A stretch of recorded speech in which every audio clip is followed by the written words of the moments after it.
Analizando la fe viene de lo alto, la fe viene del cielo, la fe viene del corazón de Dios, no es endémica de la tierra. Muchas personas en grandes países como el África o como la India o como Japón o China hacen sendas peregrinaciones, los musulmanes, pero su creencia no es fe. Son sus creencias que están ligadas a lo que a ellos les dijeron. La fe, cuando el Señor me está mostrando qué es la fe y yo quiero describirla para hacer una gran diferencia. A nadie le gustaría creer en una mentira, en algo que no existe. Cuando tú estás hablando de fe, tienes que entender la fe invisible en el Dios invisible. Debe de ser una fe grande y hermosa, maravillosa. No puede ser que sea en un Dios que haya yo creado. Supongamos que yo tuviera una madera y me pongo a tallar la madera y digo, de aquí en adelante tú vas a ser mi Dios. Y yo te voy a andar llevando en mi bolsa para que tú me cuides, para que tú me guardes, para que tú me protejas. Pero si el Dios en el que yo creo fue hecho por mis manos, definitivamente es más pequeño que yo. No importa que sea de este tamaño o haya yo hecho una escultura de 20 metros. El tamaño no es lo importante, sino que es una escultura nada más, hecha por los hombres. Eso no es Dios. Cuando estoy entendiendo qué es la fe invisible en el Dios invisible, entiendo que es más allá de mis 5 sentidos. Porque si lo estoy oyendo con mis oídos naturales, entonces eso no es fe. Si lo estoy viendo con mis ojos naturales, eso no es fe. Si lo estoy probando con mi lengua, si lo estoy tocando, eso no es fe. Está dentro de mis 5 sentidos. Por fe entendemos haber sido creado el universo de tal manera que lo que ahora se ve fue hecho de lo que no se veía. De ahí entiendo que mi fe debe de ser invisible en el Dios todopoderoso, en el Dios invisible que ha aumentado enormemente los valores en mi vida. Tenía yo aproximadamente 24 años. Invité a mi amigo, le dije, el Señor es lo máximo para nuestra vida.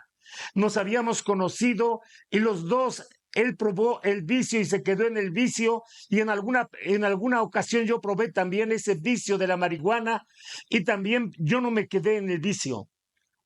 Pero cuando el Señor me rescató, yo quise traerlo para acá. Y en una ocasión lo invité a una iglesia que estaba aquí en Puebla, en la Colonia del Cristo, llamado Centro de Fe.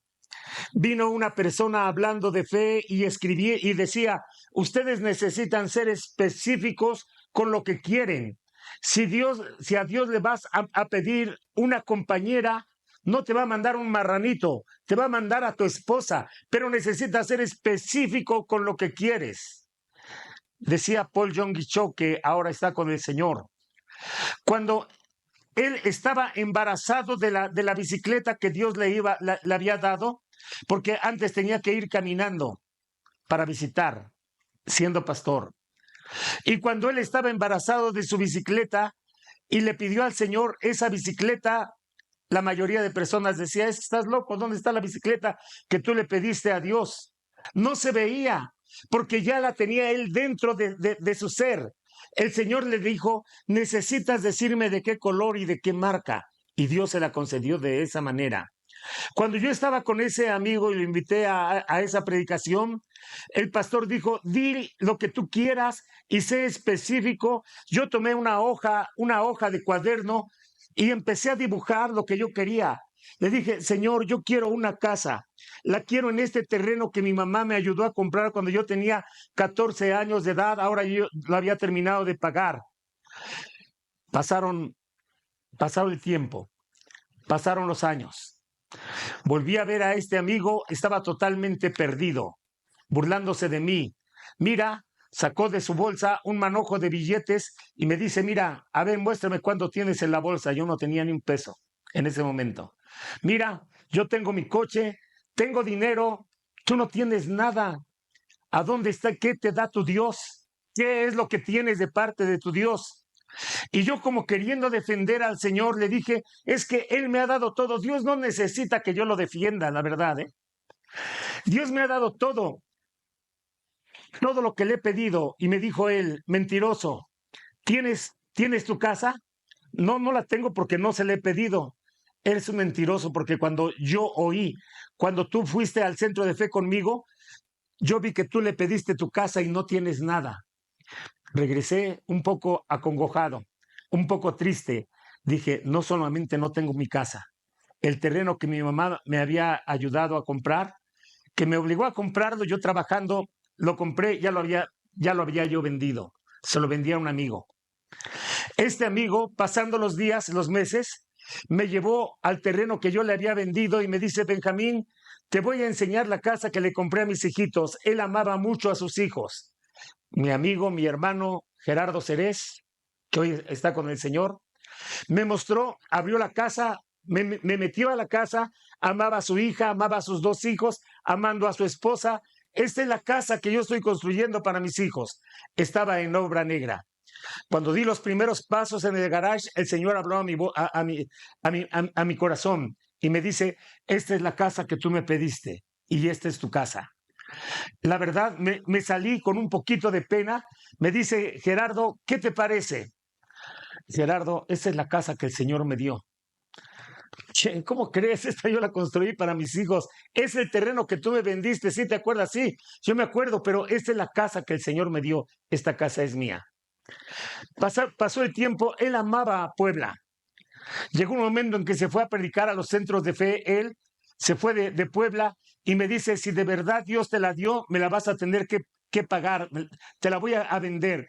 El mismo Dios que te da el dinero, el mismo Dios que te da la salud, que te da el trabajo, que te da una casa, que te da un coche, que te da tu esposa, que te da la vida eterna, es el mismo creador. La fe es la sustancia de las cosas que se esperan. La demostración de lo que no se ve es la casa donde estoy viviendo hasta la fecha. Esa casa el Señor me la dio. Dios ha dado tantas cosas a mi vida que yo puedo compartir con ustedes qué es la fe. Y esta fe maravillosa que honra a Dios. Si tú quieres honrar a Dios, no lo vas a honrar estudiando. No lo vas a honrar leyendo la Biblia, ni siquiera orando. Cuando tú amas al Señor, lo honras creyendo. Cuando tú honras al Señor, lo honras amando, siendo misericordioso y teniendo el fruto maravilloso del Espíritu. Y si puedo ver todo el escenario, el Señor empieza. Hebreos capítulo 11, verso 6. Por fe. Pero sin fe es imposible agradar a Dios, porque es necesario que todo aquel que a Él se acerca crea que le hay y que Él es galardonador de todos los que le buscan. Cuando tú vayas a orar, cree que ya lo recibiste. O sea, si tú estás recibiendo por sanidad, no voy a orar y a orar como si papá está sordo. Señor, gracias por mi sanidad. Gracias por este cuerpo tan maravilloso que se regenera y se restaura. Y me voy a levantar. Señor, te agradezco por la salud. Te agradezco por la sanidad. Pero aún me está doliendo el estómago probablemente. Aún siento la dolencia en mi rodilla. Pero cuando el Señor habló con la higuera, en ese momento parece que la higuera ni se despeinaba. Pero al otro día quedó seca desde la raíz hasta lo más profundo de su ser. Cuando tú oras, cree que ya lo has recibido. Estaba orando Josué. Josué estaba orando y eso era una situación inmediata porque el Señor les había prometido que en esa tarde, en ese día, Dios les iba a entregar a sus enemigos. Pero la tarde ya se veía venir y Josué dice, Señor, aquí está tu siervo. Sol, detente en Gabaón. Tu luna también detente. Y el sol se detuvo. La tierra, sin que haya recibido un gran terremoto, se detuvo por unos minutos y esto está científicamente comprobado. Cuando mandaron a los hombres a la luna, tuvo que hacerse el recuento de las horas que el sol se detuvo. En realidad, tenemos poder para hablarle al sol, a la luna, a las estrellas, para hablarle al dinero, para hablarle a las circunstancias, para hablarle a nuestro cuerpo. El Señor está en ti. Fe. Y vamos a entenderlo, ¿verdad? En el otro capítulo, Lo vamos a entender porque voy a desglosar un poquito de lo que es la fe según en este salón donde el Señor está exhibiendo a los que han creído. Regresamos.